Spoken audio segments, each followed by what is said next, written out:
एक ऐसा दर्दनाक हादसा, एक ऐसा दर्दनाक एक्सीडेंट इराक के शिमाली शहर हमदान में हुआ जो बगदाद से 400 मीटर की दूरी पर है।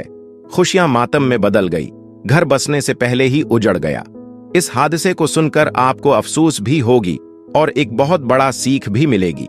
इस हादसे को सुनकर आप जिंदगी में बहुत एहतियात करने लग जाएंगे। जहां यह हादसा हुआ इराक में, वो एक ईसाई वाला इलाका है।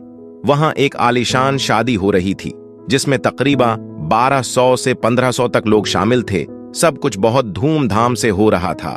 नाच गाना, डांस, आतिशबाजी वगैरह वगैरह, सब एक दूसरे को मुबारकबादी दे रहे थे। हाल की लाइटिंग की, डेकोरेशन की, खाने की सब तारीफ कर रहे थे। फिर अचानक वो हुआ जो किसी ख्वाबो ख्याल में सोचा नहीं था। जब दूल्हा दुल्हन नाच रहे थे तो आसपास आतिशबाजी हो रही थी।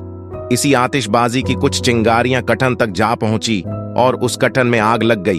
फिर जहां से फूल बरस रहे थे वहां से आग बरसने लगी। शादी हाल में जैसे कयामत आ गई। पूरी हाल में भगदड़ मच गई। लोग जान बचाने के लिए इधर उधर भागने लगे। इसी बीच लाइट कट गई। अब किसी को कुछ नजर नहीं आ रही थी।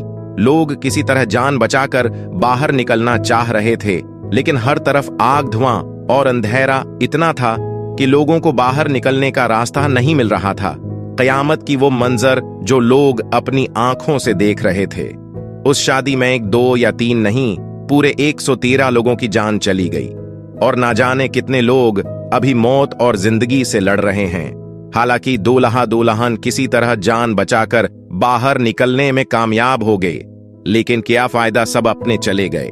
जगह जी लगाने की दुनिया नहीं है, ये इबरत की जा है, तमाशा नहीं। मेरे भाइयों, हमें इससे ये सबक मिलता है कि शादियों में फजूल खर्ची और आतिशबाजी, तरह तरह की रस्में, ये सब नहीं होना चाहिए, क्योंकि ये रस्में इस्लाम के खिलाफ भी है और ऐसे भी खतरनाक हो सकते हैं।